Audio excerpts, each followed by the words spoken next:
Hello everybody and welcome to Roll Together RPG and to the final episode of our Lord of the Rings little mini-series that we have done. This one is called Darkness Falls on Eskerdale.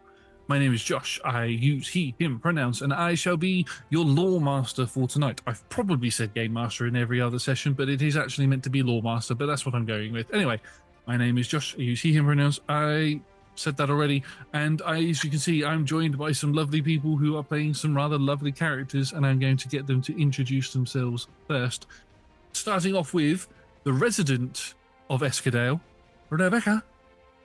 Hello, I am Rebecca. I use she, her pronouns. I play the resident of Eskerdale, Captain Maegwynn, Oswin's Thane, but Meg is fine. She has done a treason and introduced her travelling companions to Eskerdale, and they're off to closely examine some dodgy apples.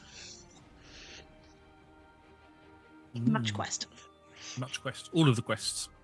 Next we have Tallia. Hello, I am Tallia, she, her, playing Asphodel Fallowhide, our warden hobbit, who is here.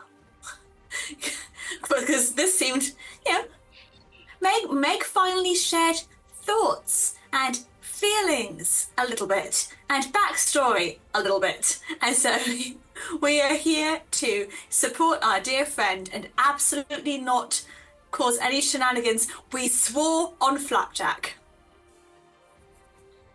Which, if anybody didn't know, that is a sacred thing within Hobbit culture. And then finally we have Tom. Hello, it's Tom. He uses he, him pronouns, as does Targon, resident of nowhere, really. Just, technically I'm homeless. Yes, just promised Meg to help, and this is now possible treason, which is probably above my pay grade, and by pay grade that means as many shiny rocks as you can find, which is great for the collection that I'm sending back to my son, who I love. Yeah, it's fine. I'm mostly just here to make sure Delhi doesn't stab a king or anything. It happens more than you would think. Sorry, just moving my mic. Ankle stabbing. Oh, my Achilles tendon! Who's Achilles in this world?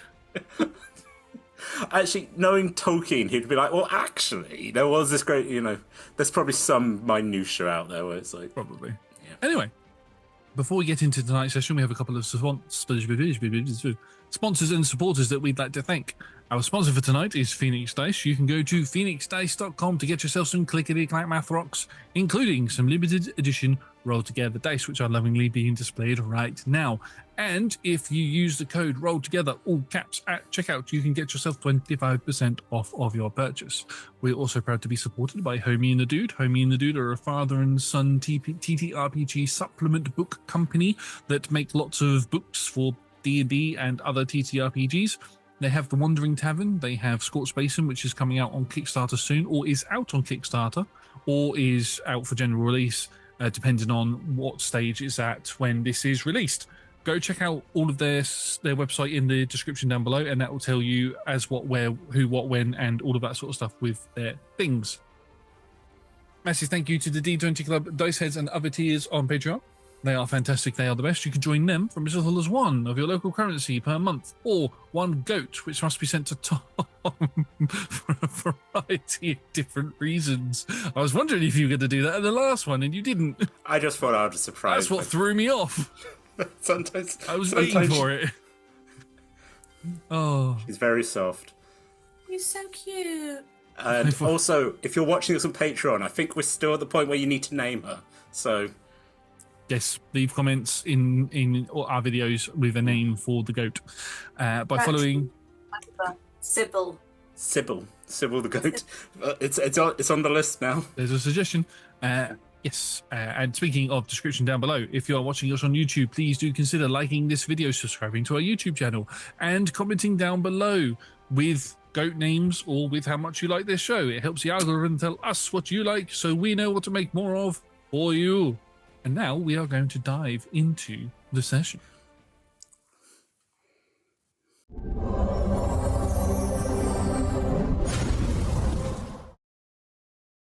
in our first half, our group of adventurers, friends, heroes, travelers traveled up north to go to see the Rangers so that they can get some help with the stuff that Meg's home is going through.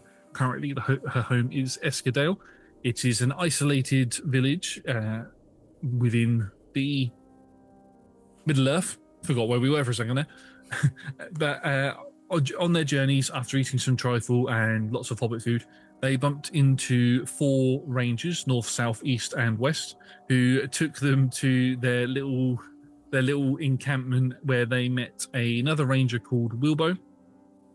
These are all code names, of course, and it was explained that they had been visited by the eagle that our party had saved in Echoes in the Misty Mountains, and the eagle had told them of Meg's plight, and they decided to send Wilbo down to help them.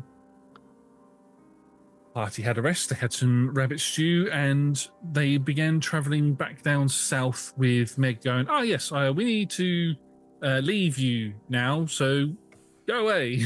And the other rangers left, leaving you 3 and Wilbo to begin travelling towards Eskerdale without anybody else knowing where you're going. Travelling up some steep ridges, dangerous terrain, narrow pathways, and all that sort of stuff. The sort of things that would make getting to a place rather difficult. We came and saw the sort of outskirts of the settlement, the stone houses, Lake Evendim, and one of the huts had a small fire, like a light lit inside of it.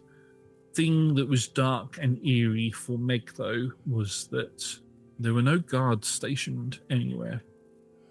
And that is where we are going to jump straight back in. And I would instantly like to know what Meg's reaction is to seeing that there are no guards anywhere. I think she's not surprised. She's been steeling herself for the worst. She's, it's not the corpses of all of her people are lying, corrupting on the ground. So it genuinely isn't as bad as she's been telling herself it might be. No guards out. Great. That is, deeply, deeply concerning. But right now, very helpful. So she's a pragmatist. Great. Good. This is easy for us. We're going to worry about the consequences of that later. But for now, skirt around the outsides and get us a dodgy apple. I would like to ask for some stealth rolls from everybody, please, in order to sneak. I would also allow survival rolls if you wanted to roll survival instead. Instead of my disadvantage, yes, please. I am using the second of my language of the birds advantage because that was a flat 2. Flat 13 for Meg. Amazing. What did you roll, Deli? 23, and I'm also using the art of disappearing. That's fair. And then what did Targon get? 25. I'm just very quiet. You're just there, like a bit like Drax. You're just always there, but nobody can see you. Pretty much. Though, just sort of like leaning, very much like Aragon in the pub, with just the hood on, pipe, just quietly going, "Yep, well, I think very similarly." I'm like, "No guards. Huh, interesting." I remembered that Wilbo was also with you. Yeah, Wilbo. Wilbo rolled an 18. Wilbo rolled an 18 for a 20. Time. Yes. He rolled an 18 for a 20, so he's fine. You will begin moving around. Hold on, has he got a stealth of 2? Plus 2? He's got plus 2 stealth, yeah. You're a ranger of the North, man! I'm a medicine person. My wisdom's higher than my dex. I'm also a medicine person, but anyway. But I specialise in it, so, my wisdom score is going to be higher than my dexterity score. Look, it's right here on my character sheet. I think my favourite thing is that if you called him, swift, Fleetfoot, Quicksilver, evergreen, something noble and wonderful, we'd all be like, wow, this is the coolest ranger ever. But the second you call him Wilbo, he's suddenly just a buffoon. Love It's him. He's so stupid. It's also the voice. Oh, The voice also does not help. That's an I'm excellent learning point. about apples. Right, cool. I mean, somebody else in your party has a very similar sort of voice, and they are terrifying. I don't know what you're talking about. Exactly. We're all very competent in our own special ways. Good. Wilbo's going to... So is Wilbo a doctor? He's just so Basically, yes. Yeah, okay. He doesn't carry... He hasn't... Because rangers aren't typically like D&D class style rangers. They're not like the sort that always carry bows and everything on them. They have their own sort of specialties. You have a bow, yes, but not all rangers have bows. Wilbo's specialty is in non-combat situations. So he has a dagger on him, yes, and he has a few other knives that he uses for cutting particular types of things. But other than that, he doesn't actually have anything on him. So in that sense, so in a fight, he's useless. Oh, Wilbo. Well, to be fair, in a fight, he is helping us not die, which has happened almost very regularly. Exactly. Mostly to Meg. So you begin making your way through or towards the settlement. Now, in order for you to get round to where the apple orchard is, you can take a sort of around the perimeter sort of area. The fact that there's no guards around means that this is going to be a lot easier, because normally you would have positioned guards in these places because they're quite high up and have a good overlook of the terrain below and things. So in case anything's trying to sneak up for an attack or anything like that. So you use that to your advantage and you sneak round. And as you begin sneaking around, you sort of have to walk up a steep ledge, which the ledge itself overhangs slightly, and some of the stone houses are underneath it. And you know that Oswin's house is underneath one of these ledges, and Oswin's house, as you get closer, is the one that has the light inside of it. As you begin making your way up, you all hear the crack of a door open, and you sort of freeze and get down as you watch as the door cracks open and this light billows out from inside. You watch as a shadow forms in the doorway and a figure walks out with a walking stick hunched over, walking out towards the street area, and sort of looks around. And Meg, you know this to be Oswin. And he begins walking along, and he stops. Oswin having a walking stick and being frail, or is this is new? This is new for you. Uh-huh. And as he walks around, he stops for a moment and just has a little look around. And then he turns and looks directly up to where you all are, but he doesn't see any of you because you're all rolled high enough on your stealth. But as he looks up towards you, is this Oswin? You're not 100% sure, Meg. This man looks completely different. Oswin was a man who was considered an elder in the settlement, but he wasn't like old. He had graying hair and all of that sort of stuff. But this man, his hair is completely white. His hair is like his face is completely gaunt, and his eyes are sunken. His mouth is slightly open ajar. He's got like the whites over his eyes. He's very much like Theoden in Rohan at the moment. As he's looking around, he looks up, doesn't see any of you. His eyes squint a little bit, and he turns back round and he begins moving at a really slow pace. And as he begins walking, you feel this coldness, a familiar coldness that you've all felt before around you, as this mist begins to billow just in front of where, I was about to say Theoden, of where Oswin is, as this spectral figure just sort of comes out of the mist and stands right in front of Oswin. Oswin takes a knee towards it and puts his hand in a pocket and hands up something that like looks like gold, and the spirit sort of takes it, and the gold sort of disappears into mist, and then it takes a couple of steps back and begins fading away into the shadows again. And as it does, and as the mist begins to dissipate, you can see that there is a child laying underneath it. Under the mist, sorry. As the child wasn't there before, but as the mist parts, the child is there. Is this a child I recognise from the village? Yeah, it's one of the children. Before you left, this was a child who was quite bubbly and would run up to you. Marilyn, her name is, and she would run up to you and she would always ask to sit on your shield because your shield's quite big, and like, you know, ask to plait your hair and all of that sort of stuff. And she was quite proficient at shining your boots, so she always loved doing that sort of stuff. Her parents were part of the orchard pickers, so they would go pick the apples and everything like that. But as you see her now, and as the mist sort of pulls away, again, similar to Oswayne, she looks like a shadow of what she did before. Her skin is wrinkled, her face is gaunt. Her eyes have lost their colouring, but they're not quite as white as what Oswayne's are. And as she stands up, there's no emotion on her face whatsoever.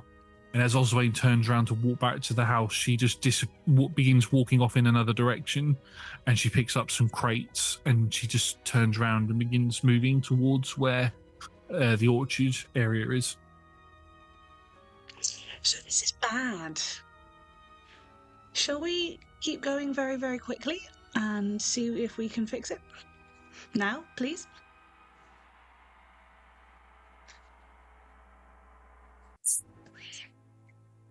Sorry. Sort of look at Wilbo and go, don't think it's like a disease. Think it's dark magics. Agreed? It definitely feels that way. I know a little bit about curses and stuff, so I might be able to help. Good. I should be able to help. Turn back to Meg. Where are we heading? No, it's sort of like hand on Wilbur's shoulder and some nod. Like going, yeah, okay. You're a healer. Great. You're still part of the team. Good for you. Wilbo, do you need to still see the orchard, or do you have what you need? Seeing the orchard would be good, because then it would be easier for me to find the source. Speed, let's go to the orchard. Yeah, let's go. And you sort of begin making your way round to the outskirts of the houses, and then towards where the orchard is. And you keep pace with Marilyn, because that's the direction she's also heading in. And as because the orchard field is like a 10-minute walk away from where the settlement is. And as you get there, you can see that it is alive with activity. And you step... I'd ask for perception checks from everybody, please.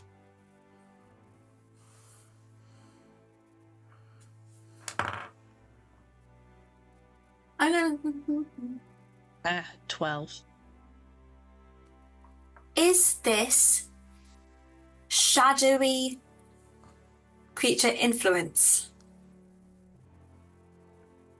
I'm going to say yes. Well, I get advantage there. Which is great, because the other one was so bad. 22. I rolled a 3 the first time. I mean, 21. So I think, Meg, you're as you're walking in still stealth, and your stealth rolls all still count, but I think, Meg, you're slightly distracted by Marilyn, who is no emotion, there's not even a sense of urgency. She's almost shambling, like she's walking like an undead almost. And she's just not paying any attention to any of it. Every now and then she'll walk into something, a piece of farming equipment, cuts her leg slightly, no reaction to her whatsoever. And she just keeps on going. And for Targon and Delhi, as you see the orchard just off in the distance, you can see other villages around in the orchard. They're all slowly reaching up and picking these apples and putting them into baskets, slowly reaching up, picking, and then just sort of proceeding to do this. There's even some people who are reaching up and picking nothing and putting them into nothing. All again with the gaunt faces and the whites in their eyes. Some of their hair is fully grey, fully white. They all look probably 100 years older than what they actually are. The thing that worries you the most is as you're walking, you step to the left, step to the right as part of the sort of sneaking that you're doing. And as you do, there's like a shimmer in some of the orchard lines, and you see a spectral figure appear and then disappear. And then another spectral figure appear and then disappear. And you begin to realise that this place is being guarded by the same spirits that attack the Shire. Or same looking spirits that attack the Shire. And that was the spirit. That was also a spirit that the spirit that appeared in front of Oswain was wearing the same sort of armor as well. You can also see with the 22 on the far end of the orchard, there is a long line of these apples that have been picked. And there are people who come along and put their crates down after they've picked some apples, and they walk along towards this long table, and there is a rather greasy looking man sat on a chair behind it with a big blackened tooth grin on his face as he hands each person an apple, and they take a bite out of it, and then they go back to work.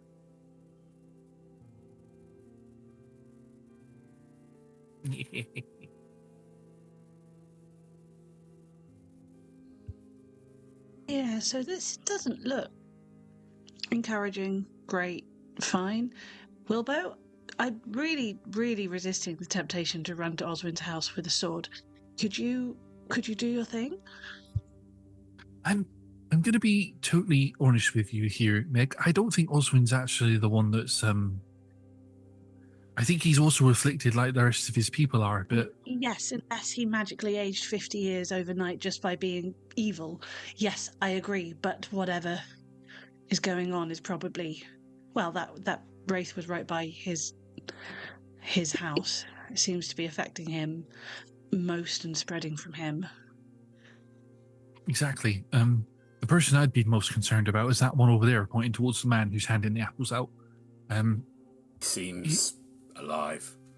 Seems very alive. Doesn't seem to be affected by the apples like everybody else is.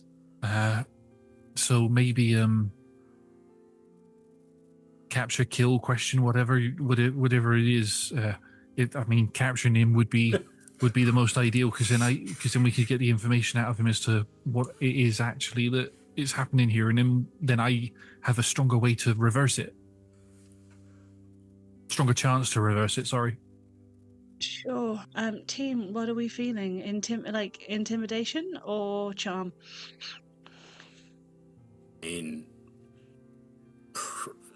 Daddy is twitching to stab a man. I think maybe we see if we can... I feel if we go in now, there's a bunch of wraiths around. Maybe we try and jump this man who's going to bed, or... probably stealth is probably the smart idea, but you don't recognise him. You've never seen this man before, I assume. No. Nope, never seen him before. Where would he sleep? Does he sleep? Does he look like he sleeps? Looks like he's very well rested. Very greasy looking, very slimy, but Gross. basically think of worm tongue. He's he called Slugmouth. Yes, that's his name now. I mean, we could just go and charge in. Yeah. Yeah. Because we don't know what he's done to the people, and if it was my home and he'd put them all under some magical influence and then went, oh, if you attack me, I'm going to make them attack you. I'm not, like, okay, I will admit I'm stab happy, but I'm not a psychopath. Yeah. No.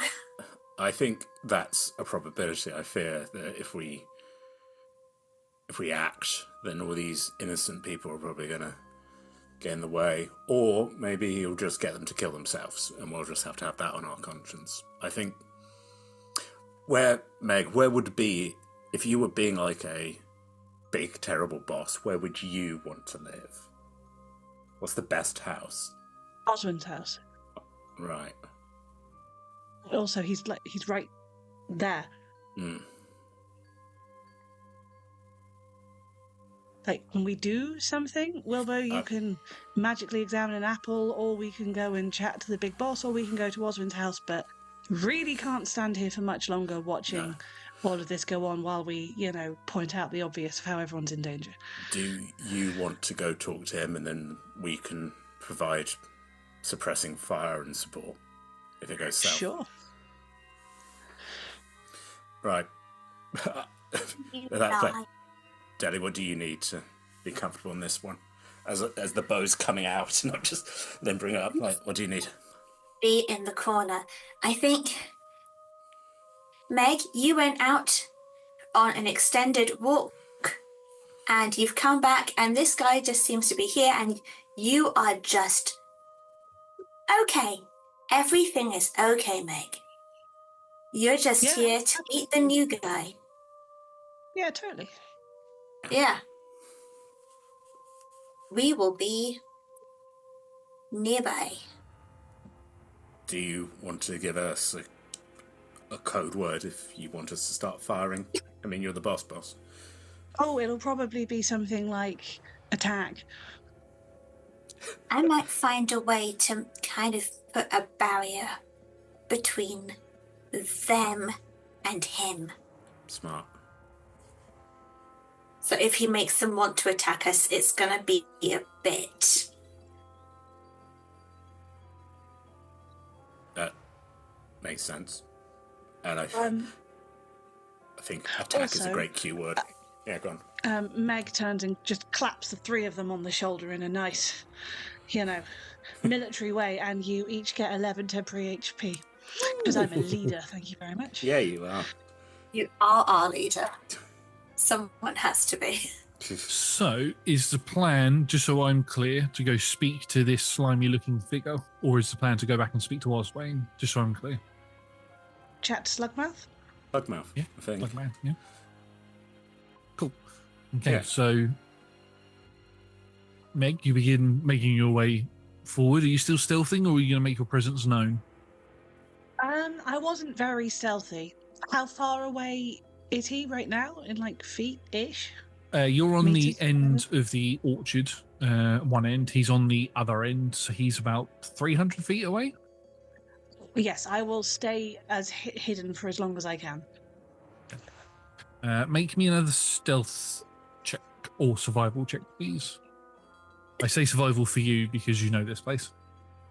18. 18. I'm going to roll some perceptions. Let me just check the plus on one of these things. Oh, +0, so no, none of them see you. One of them rolled a 16. As you begin making your way through, and you head up towards where this figure is, it gets to the point where you can't use the orchard as cover anymore, and you have to reveal yourself to him. So Reveal at your that location point, to him. Meg is assuming this is not very many feet away. At this point, you're Meg probably 15 is- feet away from him. Great. Meg will remember all the really lovely, helpful advice that Deli just gave. Get 15 feet away, throw her cloak over her shoulder, draw her sword, charge straight towards Grimy Slugmouth, and pin him against a tree with a sword at his neck. And it's sort of I'm pinned up. He's like, no, help me, help. Could everybody roll me initiative, please? And we'll go over the conversation as part of it. Ideally, before initiative kicks in, the very Yes. act of shoving a sword against him, I'd like to use my speechcraft to get him to make an intimidation save. Awesome. Well, it's a check, but it's a save Yeah. against my speechcraft. We will come to that as part Thank of you. our I initiative. just don't want to waste an action in combat on it. You're all good. So, Meg, what did you roll? 15. 15. Deli, what did you roll? 19. 18.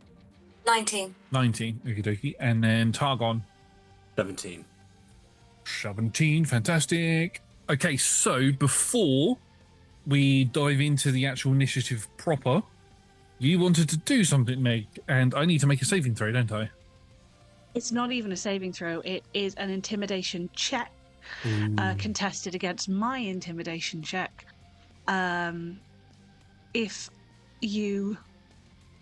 If I succeed, you're frightened of me for a minute. So we're doing counter intimidations. Counter-intimidation checks. That sounds really I fun. have advantage and +8. Oh. And that was a natural 20. So I got 28. I mean, I have quite a high plus. I rolled a 5 for a 12. But yes, it definitely works. Great. Please be very frightened of me. And he's like, no, as he sort of pulls back and is very frightened of you. Cease your snivelling and tell me instantly what you are doing in my home before I slit you from throat to bowels. I'm not going to tell you anything, big scary person. No, nothing, no. Meg will, backhand him round the face. I'm not asking again. No, I will not tell you, no. I will apply pressure with my sword and start drawing blood. You start drawing blood and it begins trickling down your blade.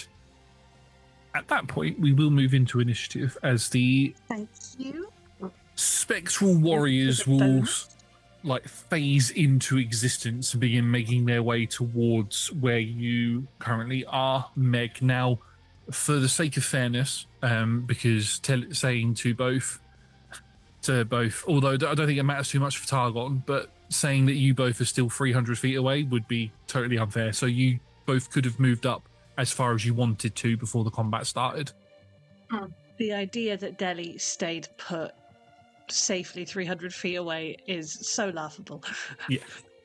I mean, the fact that Delhi probably is actually stood right next to you is also an hilarious thought to me, and you just didn't notice she was there. Just go, yes, punch me. A little bit of blood. Yeah. I'm just looking up at you going, that's really... It's really disconcerting. These massive, big hobbity eyes. Probably If you apply it just a little bit higher, you'll draw just a little bit extra blood. Again, she's stab happy. She is not a psychopath. It's a thin line sometimes. It's a very thin line, but she applies it to bad guys. like this guy. This guy. Delhi, where are you, and what would you like to do? How in danger does it look like the civilians would start being mic-trolled? The civilians have reacted to this as well, and it looks like they are beginning to move towards where they're still sort of walking the chamber, they're not running or anything, so it's going to take them a turn to get to where you are. Doesn't look like they're going to fight. If anything, they're just going to get in the way. Because, yeah, my goal had been, when I thought that there was going to be a modicum of getting the lay of the land, and then we would ambush him quietly at his home. Lol, no. Yeah, okay. Have you met Meg? Yes, but that's why Meg is very much front and center, and I have a 100% stealth kill bonus.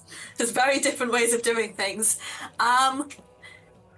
I was going to go and see if I could essentially use the trifle and the apple crates and sparklers to set up like a greasy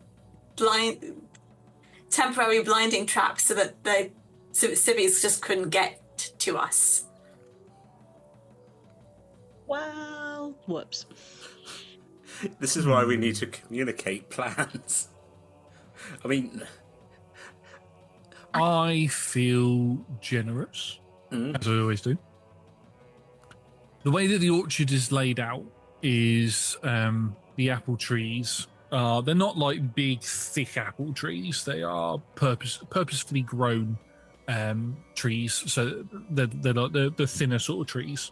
They're purposefully grown so that they work in an orchard and not big, thick things. So they are pretty much in the lines that you would find an orchard in. And in the rows that they're in, there's 3 rows. And then at each end of the orchard, there is a row that sort of makes it into a perfect box, if that makes sense, almost, but with ways for you to walk in and out of it. You could light one end so that it goes all the way across and would stop them from getting to you, although you're not sure if that's actually going to stop them and they might just try walking through it. but we also know that fire hurts the ghosts, because we learned Fire that does in the also show. hurt the ghosts, yes. So having a constant source of fire is also very useful for us. Yeah, look, I've got some of the last of the leftover trifle. It's quite funny and greasy at this point. So It's the aim very was, rum-filled. yes, to essentially see if I could maybe light the boxes on fire and then also make it like a slip pool in front, so that if they do carry on going for it, they fall over. Yeah, I'd allow you to stretch the trifle so that it goes across the entire thing. Why not? Yeah. After seeing what Marilyn did, It's why the ale is trifle flavoured. Yeah, Oh, using the ale as well. using the use ale it. as well. Yeah. Yeah. To be fair, it's not really ale. It's non-alcoholic ale. It won't go on fire, but it will make things slippy. Yeah. This is a magical amount to achieve in 6 seconds. Oh yes. I was doing it as you were walking there. Also, I was having a conversation with you. She was down the hill, dragging a barrel. And I was like, "So what's the plan?" Okay, so if you want to do that to see how much of this area that you can cover, more so how much of like how far you can throw it, sort of thing, I would allow an athletics or acrobatics check. Hey, that is a 24. Yep. So you're able to sort of put the trifle juices in, or the remnants of it, sort of shove it into the ale bottle that you've got and sort of mix them together. The ale is so diluted that when you mix the trifle stuff into it, the trifle sort of overpowers it in a way, because Hobbit trifle is incredibly potent. You shake it up, pop the cork out, and you spin it around and you throw it. And you throw it in such a way where it doesn't spin through the air. It sort of just glides straight like that with the nozzle down. And as it does that, the juices just sort of fly out as it flies across, and you hear it shatter off in the distance. You've caused a line to go all the way across as a slip hazard for these civilians as they are going to begin making their approach. Bonus action sparklers. Sparklers. Everything lights up. There's so many. Meg, you see the light of fire in this decrepit, evil creature's eyes as you have your back to it. Yeah, Meg doesn't bother turning around. She knows that Daddy's done something. Yeah. And the orchard. Delhi has done shenanigans. So many shenanigans. And then I would like to move still stealth, just so I'm closer to Meg, so I can back her up. Yep.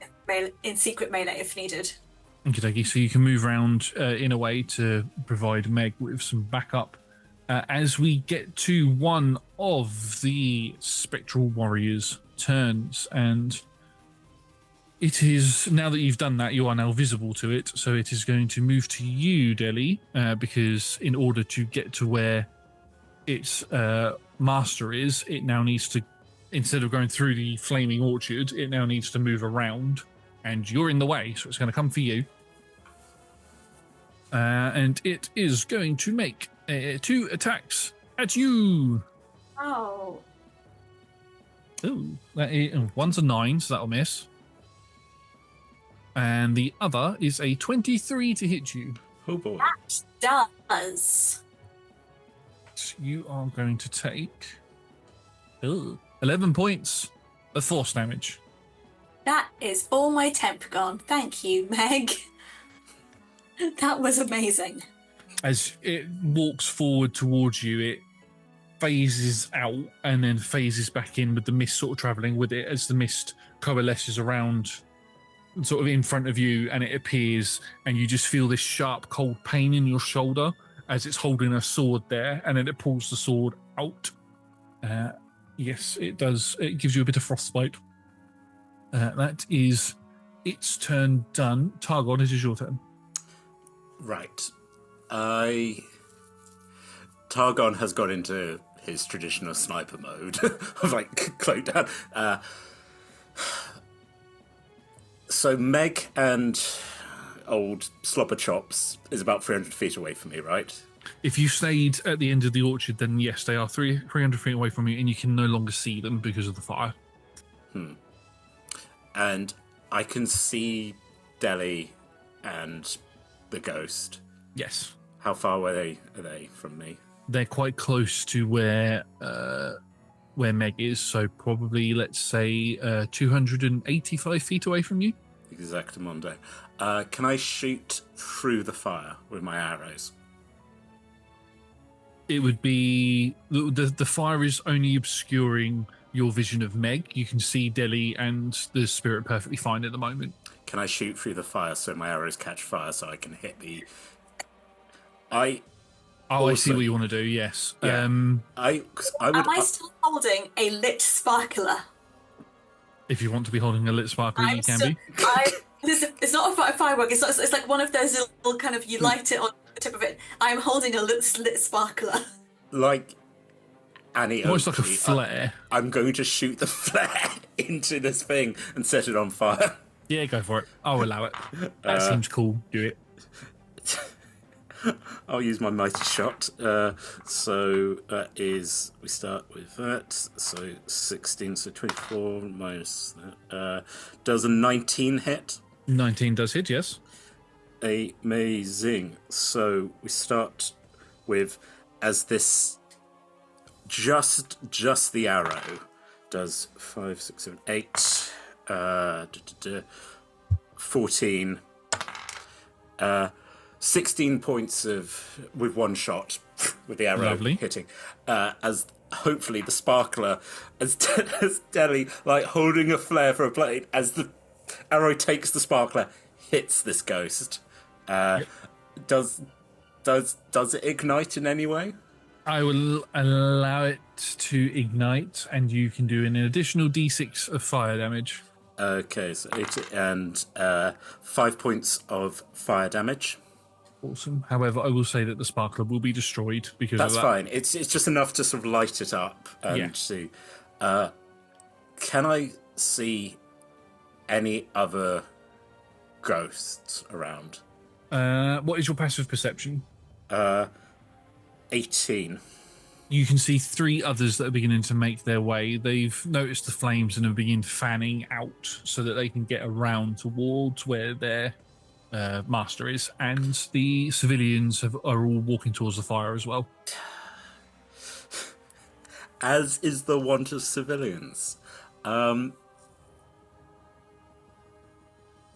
This is the problem that sort of like I had described to the other rangers we had this problem with ghosts, and had sort of said to them, hey, if you set them on fire, they don't like fire. I think I took advantage to try and light some of my arrows to soak them in oil. So basically I'm going to be keep kind of trying to set things on fire, firing arrows at these at these ghosts. It's perfectly valid that when you saw the wraith appear in front of Oswayne, that you, as you all began carrying on forward, that you started slicking up your arrows to be lit on fire. Yeah, that's fine. That's how you're able to do the fire damage to that one. That's more why so because it was oiled. Yeah, and I think we would have, above table. We've been walking for a while. We've been like, cool. We know that we're going to set ghosts on fire. That's what our understanding is if we have to deal with them. I think I'm going to keep fighting because I've got a second shot. I'm going to keep fighting the one that Deli's close to, just because I want to give Deli a chance to move and do Deli things. Let Deli be Deli. That it does an 18 hit. It does, yes. Amazing. That is 1d8. So that is 8. That is 11 points of piercing from second arrow. Amazing.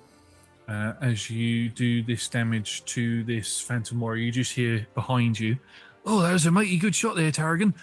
Targon, that was absolutely fantastic. I'm just going to hide here behind you and not get involved whatsoever, okay?" That makes sense. We'll give you a yell if we need healing. Just stay alive. I wasn't expecting there to be so much fire, though. They never do.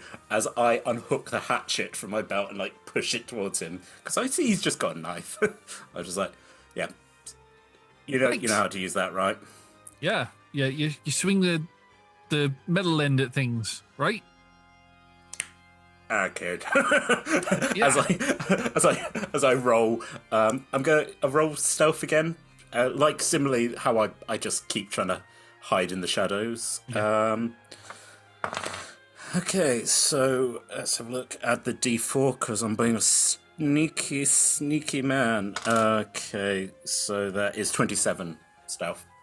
So as you fire these two shots off, push this hatchet down towards where Wilbo is, you almost spin and sort of duck down behind some barrels and things. And as you do that, Wilbo's just stood there like,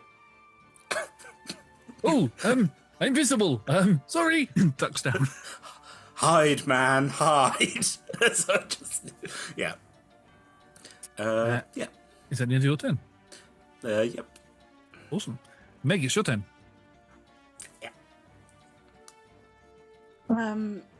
So Slimy Slugface is still frightened with a capital F of me. Yes. Can I give him, with a raised eyebrow and a dig in, can I give him one chance to tell me what is going on? Roll me one more intimidation check, please. Is that my action? No. Thank you. I don't like that. Make 25. Yeah, he's like, no, that's not his voice. Wow, Wilbo suddenly the slime face. Yeah, all right. Don't hurt. Don't cut me. I'll take you to... I'll show you. And he sort of bares his teeth at you. This man's clearly human, but as he bares his teeth at you, his teeth are jagged all along. It's almost like he takes on a orcish / goblin sort of physique as he at you, but then he retracts back in as you dig the blade in a bit further, and he's frightened of the fire as well. Fun. I will, as a bonus action, get Bright Blade going on my great sword, just so I've got that ready to go.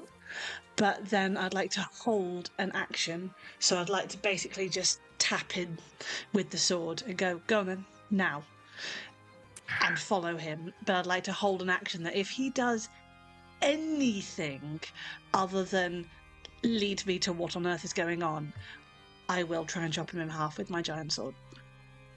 He begins walking, because it's his turn straight after yours. He begins walking, and he leads you away from the orchard. We'll come a little bit out of the initiative for your two turns. And down a hill away from the orchard, there is a set of rock formations that you're very familiar with. It's a place where you would train the soldiers, the other guards of the town. It's also a place where you used to play as a child. And you know that there is a large cave there that you used to play in as children and stuff.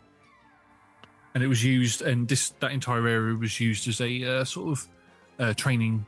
You would camp out in the cave and set up watches and things, similar to what you've just done. And you begin making your way down to it, and that eerie feeling that you got when you first clocked eyes on Eskerdale intensifies as this place is just... You're not magically inclined, and obviously magic is quite a strange and weird and rare substance in this world as it is, but this place is oozing darkness. And as he leads you into the cave, you can hear cages, all the sounds of metal rattling. And as you step in, you can see in the cages orcs, goblins, in cages, some dead, some alive. There's a big slab of wood up against one wall, and you can see there are cut up pieces of an orc or a goblin, and what looks to be buckets along the bottom of the table that these pieces of this body are on.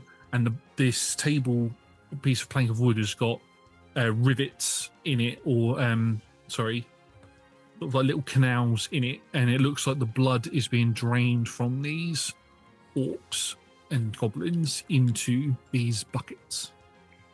It's me. Above the table, Maegwynn has completely forgotten that Targon and Delhi exist because she just needs to fix this now. Other players, please come join this final boss fight. Please don't feel like Meg walking off without you has any indication of what should actually happen. It's like that scene in Firefly where, don't worry, the captain's got it. No, I don't. Come help. Oh shit. Okay. As he walks in, do you stick close to him, or are you sort of stunned at the sight that you see? This is a largest cave. Oh, I mean, Meg is a professional soldier of many years. Doesn't matter how stunned she is. I think she's not letting him out of her sword's length. This is what I've been doing, capturing these foul creatures, drain them of their blood. Yes, and then use that blood. Yes, use it to corrupt and control. Yes, it will get me seen. Yes, it will get me seen, and I will be rewarded for my actions. Yes. So you've done all this? Yes, I've done this. Yes. Seen by? Oh, by the darkness. I want the darkness to see me, to see that I am good, that I am worthy, that I am valuable, that I have something I can give. Josh, can I use my held action and attack him, please? Yes, make an attack roll against him. Yeah, I'm going to do that because he just needs to die now. Now, I have a +7, but then I've used Bright Blade, which means I add 5 to attack rolls. So it's +12. That's 23 to hit. Yep. And we agreed before that Bright Blade worked as a magic weapon, so if it has to be a magic weapon for things, then it is. Indeed. 2d6 is 8 + 5, 13 whole points of damage, please. I wish I could hit harder. Level 6 is sad. As you sort of bring your blade up and strike at him, he puts his hands up to try and block it, and you cut through his guard and through his chest, and he recoils backwards like, No, I will not fail. No, I will. I also remembered that I wanted more damage last time we leveled up, and therefore I now have an Aura of Valor, which means I can add 5 to my damage roll. So please add another 5 points of damage. I certainly shall.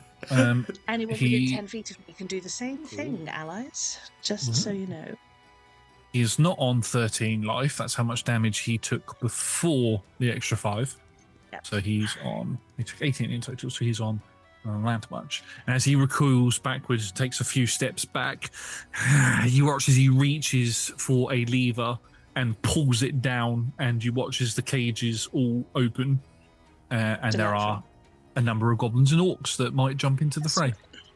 We'll just kill him and then it will be fine. Yeah. They don't look very healthy, to be fair, but it's not their turn. They could go at the bottom of the initiative. We move to one of the spiritual warriors. Actually, we'll do 2 of them. So 2 of them will move off to the right and are going to move around the fire and are going to begin making their way down towards where you are. It's going to take them a little while to get there in terms of initiative turns and all that sort of stuff. The other one is making its way around towards where number 1 was and will get to where Deli is, and it's going to make 2 attacks against Deli. Wait. I rolled a 5 again on that attack, but one of them was a 19 to hit you. Can it not be? Do you have a way to make it not? No, not really. Okay. Just Then don't I shall want- carry on. She's just a little lady. I'm just a little. I didn't roll that high on damage, so it's only 5 points of force. Okay. As it tries to take a slash at you, but its sword's still kind of incorporeal, so it doesn't get the full sort of weight of the strike against you. And you've got 2 of them now stood. One of them is on fire, and the other one has just appeared. And we will move to the bottom of the round, where we've got a number of different things that are about to happen. The first is the civilians. The civilians begin making their way towards the orchard and the fire, and they begin slipping on the oil that you put there. So they're not going to fall into the fire, so that's fine for the moment. Next, we have the orcs and goblins. There are 2 orcs and 2 goblins that are going to each make an attack against you, Meg, as you are not an orc or a goblin, and you are in the way. So they are going to attack you. It's going to be, because they are injured, this is only going to be 1 attack each. Why do we let Meg wander off? Every time Meg wanders off, this happens. So one of those is an unholy 20, because I'm trying to not use dirty 20. The rest of them all rolled under a 12, so I know for a fact they're not going to hit you. Yeah. So 1 will hit you. Oh no. It's going to be... it's only going to be 4 points of bludgeoning damage. Oh no. Oh dear. Oh no! Owie. I shouldn't be cocky, should I? It'll backfire. As they kind of pile onto, they pick up bits like cleavers and like cutting utensils and things that have been used on them and on their friends, and that's what they're attacking you with as they're trying to get to Slime Worm. Then we will move back to the top of the round, and Deli, it is your turn. You have 2 of the spectral warriors on you. Not really a problem. No? So I would like, seeing that Meg has gone off with the bad guy to a direction, I would probably like to whistle to Targon that we are on the move, dealing with this. You whistle, and then there's just like the cry of a nightjar or something from a wing. You're like, yeah, they're communicating. So I am going to just... I can't really do it. Disengage. Well, I don't even need to. They're bigger than me. They cannot take opportunity attacks. That's how it works. That's fair. Nice. I'm just trying to see if I get... Okay, I can't get any advantage on the attacks because there's no one near me anymore. So I am just going to normal attack one of them. So I get to do that twice. They've all done their goes, so yeah. No ambushes. Oh, so I'm going to do this roll. Awesome. Would you like to attack number 1 or number 4? Whichever one looks more hot next Which to one's me. on fire? Number On 1. fire. That is a... That's cocked. Okay, that's better. That is a 16 to hit first attack. Exactly what you need. Okay. D8.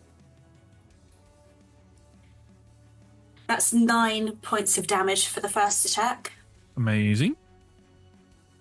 Second attack is... You can see that its form is falling apart, and it looks like it's on its last leg, last strands of spiritual life. Fantastic. The second one is 21 to hit. That would definitely hit. So funny if I said no. So that is 13 damage. How would you like to kill it? I think it's just kind of like where there's holes there for the from the fire kind of like peeking in. I'm just kind of going to go in and wrench from one side to the other. And it just explodes into a cloud of mist as it is no more. And then I am just going to start running after Meg. And Yep. as I do so, I'm going to do my art of disappearing and just stealth out of existence. Do you need to roll a stealth check for that, or do you just do it automatically?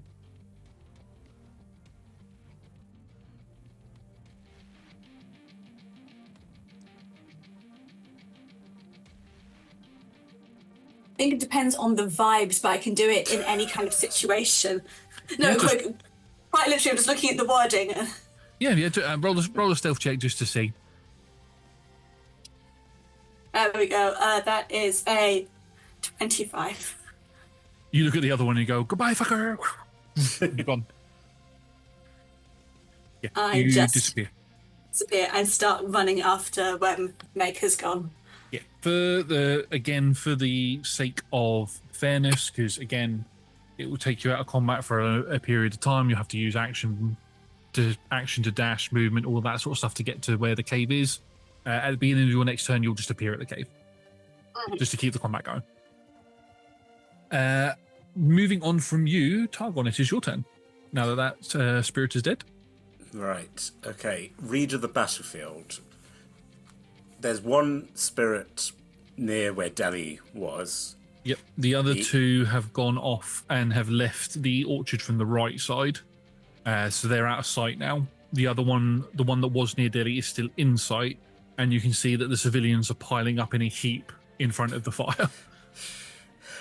Do I think if we leave this spirit here, it's going to hurt the civilians?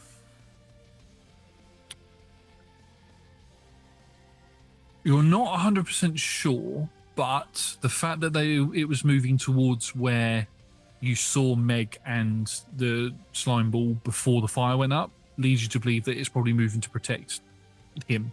So probably not going to go back to the civilian unless it's given another order. Yes, but getting rid of this chuckle fuck's probably not a bad idea. I, from behind a barrel, I fire my mighty bow. Would you like to set it on fire first? Absolutely. If in doubt, set it on fire. That's what. Wait, I can help you with that. So as you pull an arrow out, you just watch as a little light source comes up as Wilbur goes, likes your arrow. Thank you, Wilbur. Arrow at the 24 to hit. Oh, that will hit, yes. So you can roll your normal damage plus a d6 of fire. I will start with the fire. That is 3 points of fire. Then with the great shot, 3 and 6 and a 10, 13 points of piercing. How much was the fire damage, sorry? That was 4. 4. Okay, so 17 in doodles. That will take that down to... that much, yes. And then I think I'll... I assume there's the explosion of fire, so I can shoot a second arrow. Yeah, we'll go. It's another one goes up. So I look at Wilbur, I'm like, yes, good support. I mean, it takes a bit of time to light one of these on fire, so I want you to make sure you get the most out of your shots in the 6 seconds that you have to fire them before somebody else's turn. Mathematical Wilbur. As it says on your character sheet, carry on. I've had this the entire time. Oh, that's what my name is. Right, okay. Does a 19 hit? It does indeed. That is for 8 points of piercing. And also the fire. 6. So 8 piercing, 6 fire. So 14 damage. So it's still going. Again, its corporeal form is beginning to dissipate as it's taken a heavy amount of damage. It is currently bloodied. It's not on its last legs, but it is bloodied. Yeah. I think with that, I will not. Yeah, I'll head off the way of my associates. In fact, my friends. I think we've been travelling long enough. We're friends. My best friend, asshole. Yes, yes. I, for the sake of how far away you are, but also in the sake of fairness, you won't get to the cave entrance at the start of your next turn, but you will be within range to see where the cave is and anything that's going towards it, like the spirits and stuff. I'm running along the sort of... I probably sort of like, because he said where the village is, I'm probably going along like the ridge of that bit, so I can see. I'm happy not actually, 1, not really knowing what's going to go down there, and 2, I don't need to talk to the goblins. It's fine. I'm providing support from the cliffs. Yeah, amazing. Cool. So at the end of your turn, Meg, it is your turn. I will say, what's your passive perception, by the way, please? Oh, 10. 10's easy enough, I would say, as you, because you were quite close to him when you did it, as you slashed into his, into him, part of his robe and clothing sort of tore apart, and it revealed a sort of almost shining necklace underneath, and the necklace has the crest that you wear on your armor on it. It's the crest of the town. Interesting. That's Does it glowing. look magical? Looks magical. Yeah. I'm going to attack him again. I don't know how you want to rule this. Can I aim? I don't want to pass up the chance of injuring him, but can I try and aim for the chain? See if I can simultaneously slice through the chain and do a lot of damage. I'm going to do this in a very strange way. Excellent. He has an AC already. I'm going to ask you to roll your attack roll. If you roll above his AC, you're going to hit him no matter what. He's going to have an additional AC that if you hit that, you hit the necklace as well. That seems very fair. I have a +12, so I'm feeling slightly confident. And do I still have... Does my 3 advantages, did they... Yes, I could add advantage to attack rolls as well, so I will do 1 and see if it's terrible, and if it's terrible, I'll go again. Yeah. It was not terrible. It was a 29 total. It was a 17 on the dice. I will tell you now that his AC is 12. I had upped the AC to 18 for you to also hit the medallion, so you smashed it. Now roll some damage. Yes. Yeah. So I won't forget my +5 this time. It's 2d6 +5 plus another 5. That is a 6 on 1 And a 3 on the other is 9 plus 10, 19 points of damage. Oh, I mean, that is a massive difference from the damage that you did before. Now, my question for you is: Are you looking to destroy this medallion, or are you looking to get it away from him? Get it away from him. Okay, so as you... If it gets destroyed, I won't cry. But if there's a choice, then...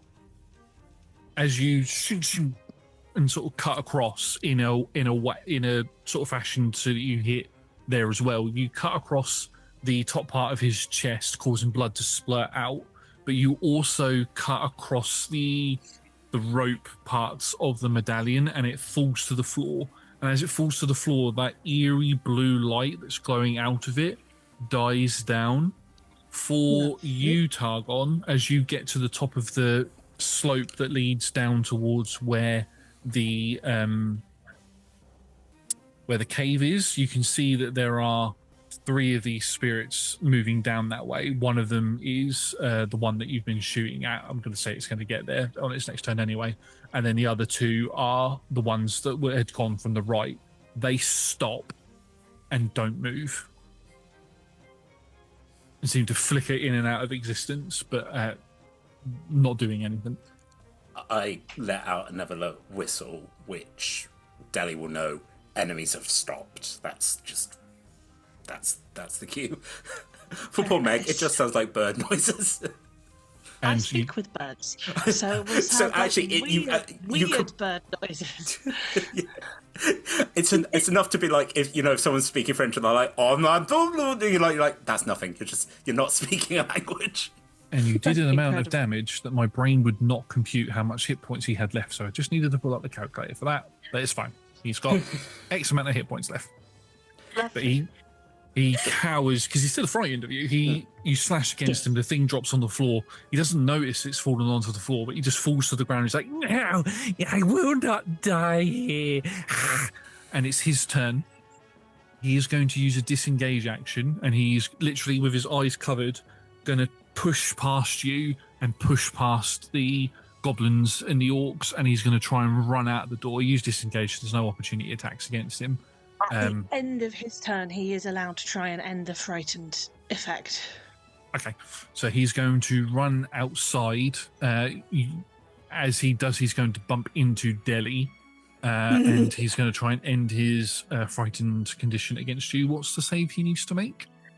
It is an intimidation check against my passive intimidation. So that's, 18. He rolled a 24, luckily. He has +7 and he rolled a 17. So he's no longer frightened of you. But the reason why cocky. But the reason why he's not frightened of you is because he can't see you. Because he's run out and he's just bumped into Deli, who is right in front of him. And he sees... he's now scared of Deli instead. I'll take that. He sees the spirits behind making their approach as they stop, and he cocks his head, and you see this, Deli, because he's right in front of you. He cocks his head, his eyes go wide, and he reaches for his chest and realizes that the medallion's not there. And then he was slimy and white anyway, but he just goes ghostly white as realization hits him. That's the end of his turn. All of the they're called Phantom Warriors, but all of their turns are skipped because they're not doing anything. Civilians, we don't know what's happening with them at the moment. Well, yeah, we don't know what's happening at the moment because you're on the other side of the fire now, but you don't hear screaming, so none of them are burning. The orcs and goblins are going to sort of... You're still there, Meg. They're going to try and attack you. Yay! I am very attackable, to be fair. You're so glowing at the moment, I think. So Okay, so the highest, again, that I rolled was a 21. That will, in fact, hit. And does a 14 hit you? Nope. No, so only one hits you, and it will deal... Whoa, that nearly went off the table. That will deal 7 points of piercing damage to you as it's stabbing you. Oh no, my temporary hit points have gone. And that is the end of their turn. Back up to the top of the round. Deli, you have just got to the entrance of this cave and have had this slimy man run into you. Fantastic. I'm still stealthed. I would like to stab him. Yes, as he runs out, you can shank him. Go for it. Right into my blade. Yeah. Getting my beautiful, beautiful sneak attack if I hit. Please hit. I can't believe what number that is. Yeah. Okay. That is likely not 2. That is an... oh yeah, because his AC is 12, so the first one doesn't. Okay, yeah, so 11. first one misses. What is your second one? That is... What? I can't... 1, 2, 3, 4, 5... 19. 19 does hit. Fantastic. So that is this number and this number. 17 damage. As he runs into your dagger, how do you kill him?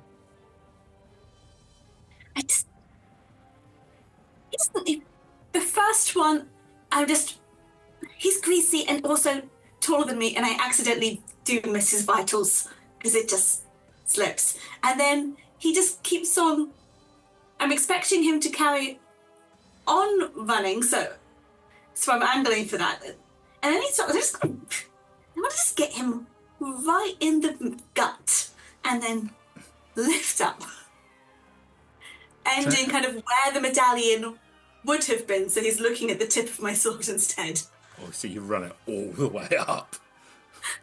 I'm so short in comparison to my others. I'm just like, lift! She's not a psychopath, people. She's just good at what she does. There's a spray of blood that comes out of him that somehow misses you as it sprays forward, and an unaudible gasp comes from him, and he falls backwards, eyes rolling in the back of his head. At that point, we're going to come out of initiative. I know the orcs and goblins are still there, but I think it's pretty safe to say that you're going to take them out pretty quickly. They're all on 1 hit point, so they're going to be pretty easy to take out. Meg, the first thing that you see in here is that medallion on the floor. Mm-hmm. What would you like to do with it? I take it. As you pick the medallion up, it begins to glow again, and for Targon, who's still making his way down, you watch as the remaining spiritual warriors disappear, and from the medallion this mist begins to pool out of it, and you watch as these figures appear in front of you, Meg, and they just look at you. Do you speak? We do. Are What is you it? to enslave us like the last one? It's not really my style. How about you sort of are free to rest in peace and not go hurting innocent people anymore? We would very much like to go back to our rest. If you could bury our medallion back in the graves, we can find peace again. Do you swear? We swear. Your graves are here in Eskerdale? Yes, we are former Eskerdale warriors, like yourself. Yes, I recognize the armor. I will see you buried with all rights as soon as I can. You are a captain of the town now, correct? I'm not quite sure anymore, but yes. When you bury our medallion, you will find a sword buried with our captain, with our former captain.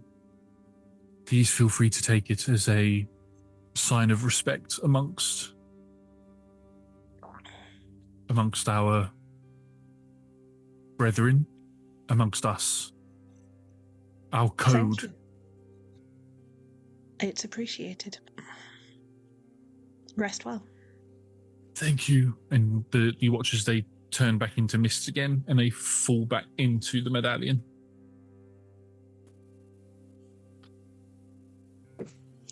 Is Adeli and Targon close by? Yes, you can all meet back up now, and Wilbo. Can Meg hold the medallion out in one hand, stumble towards them, and go, "Must consume, bring the myth." Yes, the battlefield's the best place to joke like that. Nice of you to show up. I killed this guy. I mean, I put arrows in that one that was on fire that was talking to you, but... So what happened? What's his... pointed down to the viscera, what's his deal? Basically just super evil. Oh. Thinks there's some dark powers stirring, which, to be honest, feels about right. Wanted them to notice him and see how special he was, and thought that my town was the place to give that a go. Via necromancy. Yeah. Right. It's all right. I'm going to bury this, and they'll rest. And it seems like the magic should end, and they should be able to keep resting. I should go do that, and also see what on earth is going on with Oswin. And if I'm going to be executed or hailed as a hero or something in between. Do you want us to stay in the shadows, keep an eye on this? We could. I mean, that was what you offered to do last time, and then everything was on fire with a sparkler and trifle. So I don't know why we're going to pretend that you're going to stay in the shadows. I think we should just probably come to... mean, I'd like to point out I stayed in the shadows. I'm not Delhi's keeper, but yeah. I was absolutely in the shadows. I'm not the one that initiated combat. I'm the one that initiated stop the civilians from getting in the way of things. All right, we all did a really good job at what we were doing. Also, we both whoever's up there lighting fires, looking at apples. You're still the boss, Captain. You tell us what you need to do, and we'll do it. I am. Why don't you come too whilst I visit Oswin? You can say hello and/or get me out when he tries to kill me. Seems like a plan. Wait for me! As you hear running down the hill, Wilbo, who's running down with the hatchet in one hand and a dagger in another.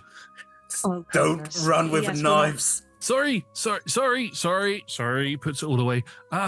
I was just checking on the civilians. I don't know what happened, but they all seemed to stop, and they were just stood there. And as the fire dwindled out, is this the place that I need to have a look at? Yeah, could you stay and explore what on earth has been going on here and heal anyone who needs it? Yeah, give me. I got nicked on my shoulder. Can you fix that? Like right here, the faintest of nicks. Yeah, he pulls out some herbs and like a green sort of mush poultice type thing, and he sort of patches that on to your shoulder and puts a little bandage around it and sort of pulls at it. It's like, leave that there. You'll be right as rain in no time, right? Give me a bit of time to have a little look at what's going on in that way. That there is so much, and he just sort of cocks his head into the cave. Oh, this is dark. That is so much blood. Don't look at it, Bilbo. Just know that they were agents of the darkness, and they're dealt with. I can already tell what's happened. They've used the blood in a ritual to corrupt the crop. That makes total sense. Mm-hmm. And the crop corrupted the people. Now, this isn't going to be a quick fix. This is going to require them to take regular medicine every day until they're cured. But I'm willing to stick around in the town for as long as you'll have us. I'm going to be honest with you, Meg. You're the only one that seems to have their mind about them, so you might want to take charge for a little bit. Yeah, I'm going to go visit my lord, just to avoid adding a coup to all the other treasonous list of charges. But then, yeah, maybe. Thank you. It's appreciated. We'll see you handsomely rewarded when our crops can. Okay. And he disappears off, and you can go and see Oswain. And actually, would you like to go see Oswain first, or would you like to bury the medallion first? I think. Oh, I want to see Oswin first because I think I want to bury the medallion on my own without, like, these guys. So maybe Oswin first. Maybe Yeah. if we can stand in a corner and look the other way if you want to do that, just in case he tries to kill you and runs you out of town. Yeah, that is precisely why I will do that later. I was Rather going to say, than Delhi and Targon pointedly staring into a corner humming a ditty. So you go to see Oswain, and he is in the exact same condition as the other civilians. He now he is anyway. Now that the person who's given him orders has been defeated, he is sat in his chair at the head of the table in his home, and he's very much got his head in.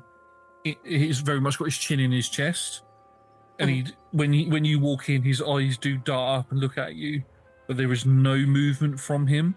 But now that the curse has started to be lifted, or at least the one who was oppressing the curse, as it were, or forcing the curse, you can see the life back in his eyes. And if you go check on the civilians, it's the same for them. But their bodies, their physical forms will take time to heal. And when he sees you, for a split second, you see the loyal, lovable, charming, strong leader Oswain that he was a long time ago. But yeah, it's going to take time for him to get back to how he was. As we close out the session, and as the town is slowly healed, Targon and Delhi, it's up to you if you want to stay here. It's going to take months for everything to get back to the way it was properly. I just want to come to. I want to ask both of you. I want to ask all of you what you are going to do, but I'm going to come to you last, Meg, just because. The area you're in. So Targon, what is it you would like to do? What adventures do you go on, or do you stay put? Again, I'm a ranger of the north. I don't technically have a home, so also we've been. The Shire was weird because they were all sleeping in beds. That's just not my vibe. I'm gonna, like I said to my ranger brethren, I'm gonna check in, and first of all, I've got a trifle thing to return. I've got to make sure that happens, and that no one's robbed my cairn. I think I will have this discussion with Meg, and then sort of go, do you consider the job done? Is there anything else we can assist you with? And if not, just... Oh man, that plague. No, it's the long haul, rebuilding and regrowing and bolstering.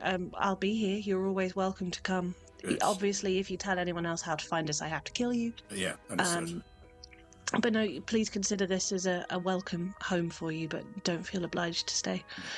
You've also, I believe, talked to North. There's, you're welcome to come find the Rangers if you want to come and study with us. I mean, it's not as pleasant as this place, but we do make a good wine. That does sound tempting. I might see you there. Yeah, it's been a pleasure working with you. Consider yourself a friend of the Rangers, and as far as they know, I've just been wandering around. Yeah, no one will ever know about this place. It's lovely. Yeah. Offer a hand. She'll give you then a very formal salute. I don't know how to salute. She does. She'll give you a proper salute. He does a salute and a nod, and then go. Probably should go find Delhi, but see you around. You mind your step. Oh well. Try not to get too unhealthy a symbiotic relationship with Delhi. Oh no. Yeah. I mean, I fear the needle's already in there, but I mean, I try and leave her places, thinking that she can set up a happy life, and then she just sort of literally jumps out my backpack and stabs me in the leg. It's an adventure. You two at some point need to confront what your relationship actually is, but go well, Yeah. stay safe, and you're a formidable, terrifying duo. So enjoy. Sort of smiles probably for one of the first times that you've seen him actually, and he's like, "I'll see you around." And yeah. Okay, so Deli, what are your plans? Sure, leave me out of the conversation when I'm standing right here. Oh, So stealthed the by entire Gandalf's time. beard! How long have you been there?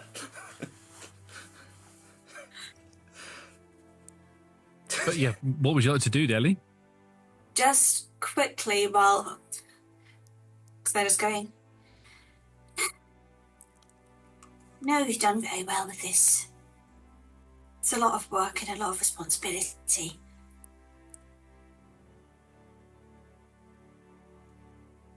Especially for someone so young. Very proud of you.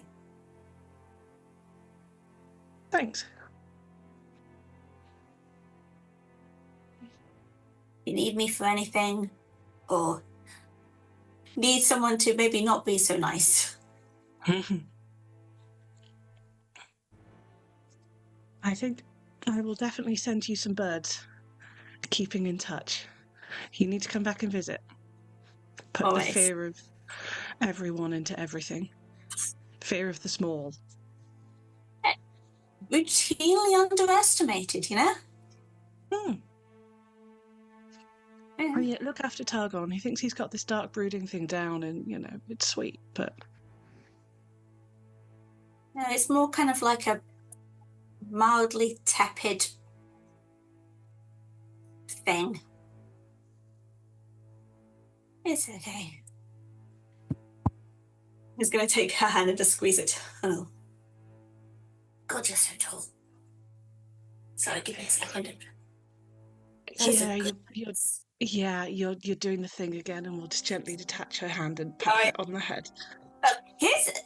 Do you know how hard it is to find people who vaguely get the vibe and also respect me as a person? For being short, it's very hard. I can imagine.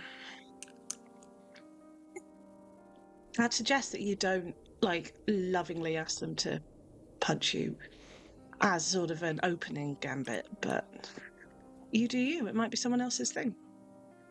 It's still open if you need a spar. I will bear that in mind, and the birds will always be able to find you. Definitely won't try and hide from them. Anyway, I've got to go run after that one. Yeah. Is there anything you want to say to Targon, or are we going to let that sort of fade off into as you two walk away? It's going to go, hey, asshole. You're trying to go sneak off. I'm better at it than you are. Oh yeah, you'll be able to find me no matter what. Was it like sixth time I've tried to just walk away dramatically into the sunset? You're such a baby. Stop doing that. Not even an age thing. You're an emotional baby. It's true. So, what's the plan? We probably need to go drop off that vintage bowl of yours. Then what? Here's the thing. Yeah, go on. We started off going around once we actually started journeying together, and there were goblins, the occasional orc, some slightly strange creatures. There's shadow creatures now, and mind manipulation, and full-on magical necromancy. Something is happening. You want to go kick a hornet's nest? See what we find? Even if we don't survive it, someone's got to be the one to find out what's going on. Yeah. We're in the right place. We're at the wrong place at the wrong time, and naturally we just become heroes. It's the things the stories are made of. We can be the ones with the whole notes going, beware all of these things. Here is the information you need to know, and then maybe when your fucking king steps up. Look, I trust him. He just needs... There's some pieces that need moving. Also, They say the Grey Wizard's wandering these lands again. Maybe he'll be able to give us some advice. Yeah. At least maybe pinpoint him to... There's a couple of people I think we could introduce him to. Sounds like a plan. And there's always this place. Although even though if we talk about it, she is going to beat us to death with her shield or her sword, so that's something to look forward to. I am strictly under forbidding to go and explain my thoughts and feelings upon that possibility. First time he's actually laughed. Yeah. Excellent. Right. Don't steal a horse. These are our friends. I absolutely will not steal a horse. And as we leave, there is a stolen goat outside. That's fair. And yeah, as you both leave, we will come back to Meg one final time. Meg, what do you do? What does life have in store for you? So I think the very first thing she's done once she's, waved these guys off will be to bury the medallion, and she'll do it by herself and very properly and say the prayers and do the thing. And she's not going to tell anyone about it because everyone knowing there's a possible necromantic medallion buried in the graveyard does not feel like a good plan. So she's just going to very quietly and unmarked put it back. Then she will return to Oswin, take a knee, and basically offer herself for execution because she did treason, and see what he says. As you go to the grave and you bury the medallion, you see a sword sheathed, buried next to the body of a former captain, probably one of the spirits. Sword. Yeah. Do you take it? I'll take the pretty sword, yeah. I wouldn't normally rob graves. It's very, law-abiding, but I was specifically given it as a gift, so yes, I will take the pretty sword. You were told to take it as a gift, and the first thing that you notice that on the sheath is the crest of the same crest that is on your armour. None of the weapons that you have are emblazoned with the crest at all. They're just stock items. Some of them are cheap knockoff items, not knockoff, but cheap items that you've sort of and knackered basically because it's hard to take them to a blacksmith to get them fixed and all that sort of stuff. But this sword, as you pull it out of its sheath, it has the symbol of your town emblazoned on the hilt, and you can see some strange writing in a language you don't understand going up the blade, and it has a very thin sort of sheen to it as you sort of flick it around a bit, and as you do, you can hear a melody, like a song coming from it, is like it's cutting through a tune, and you put it back in the sheath, and it feels lighter than the sword that you have, although it's bigger. Big. It's a big sword, so it'd be the equivalent of a great sword, but yeah, maybe some writings that you've seen around the town, maybe in the cave. For the purposes of everybody, it's Elven. So, yeah. And when you go back to see Oswain, he executes you, and that's where the campaign ends. Oh, it's been a good run. Now, he places his hand on your shoulder, and we will end this little series on him uttering the words, "Thank you." And that is where we will end this little run. Thank you very much, everybody, for watching. If you like what you've seen, we do D&D content on Mondays on Twitch from 6 p.m. UK time. We also do other content throughout the week. Join our Discord, or follow us on social media to find out what we're doing, when we're doing, and how we're doing it. Massive thank you to my players for playing. Massive thank you to our sponsors and supporters, and to the D20 Club, Dice Heads, and other tiers on Patreon. They are fantastic. They are the best. You can join from as little as one of your local currency per month, or one goat, which must be sent to Delhi, because Delhi needs to steal all the goats, by following all of the links in chat or in the description below. Speaking of the description below, if you like what you've seen, please do consider... I've done this bit already, haven't I? Thumbs up. Have I done the YouTube? Yeah, just thumbs up on YouTube. I don't know if I've done that already, but you know what to do. Like, comment, subscribe, all of that stuff. We're going to go. It's late. We're tired. We're ill. Goodbye.